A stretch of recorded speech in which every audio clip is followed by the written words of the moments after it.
Suzanne Vega with the original version of Tom's Diner from her 1987 album Solitude Standing.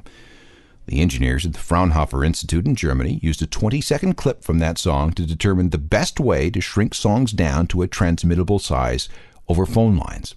The first two rounds of compression worked like a charm, but it was that third round, that third layer, that caused all kinds of problems.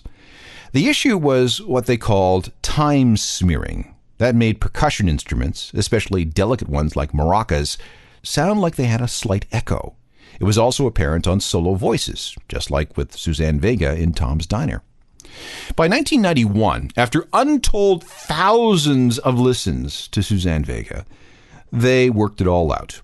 The new technology was certified by the Motion Pictures Experts Group, MPEG for short.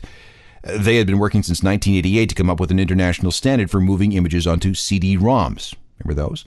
Their standard involved 3 layers of audio codecs. The process is used to make big files small. The engineers running this international standards group decided that any audio playback device had to be able to play all 3 of these compression layers. After testing many different methods, the encoding plan from the Fraunhofer Institute was selected as the winner. The new invention was called iOS-MPEG-1 Audio Layer 3, or MP3 to you and me, and it could not have been achieved without Suzanne Vega. So this means we seem to have an answer to the question, what was the first song ripped to MP3? It was Tom's Diner from Suzanne Vega.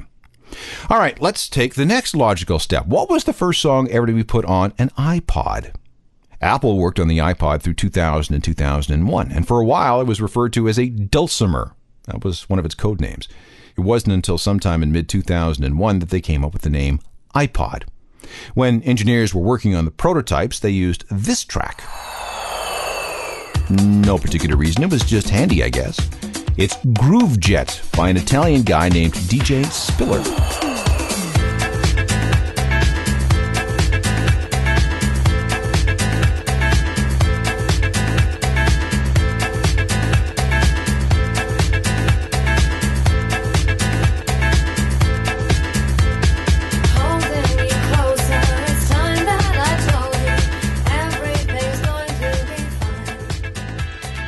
As far as we can tell, that was the first ever MP3 to be loaded into an iPod when Apple was working on the design. That's DJ Spinner and Groove Jet.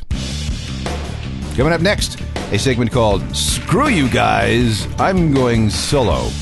More of the secret history of rock coming up. Let's get back to the secret history of rock with Alan Cross. It's great to be in a band, but sometimes you need to stretch your legs. Maybe there's some sounds that you want to explore that don't work with what the band is all about. Maybe you're not the main dude, and none of the other guys want to record the songs that you wrote. Or maybe you're just fed up and it's time to leave the nest. Those are just some of the reasons for going solo.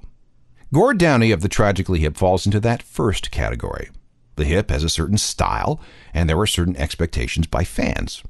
Gord, though, is a poet at heart, and he needs to explore some different muses, and that's why he occasionally goes off to do his own thing. It's a way to blow off creative steam without endangering the health of the mothership.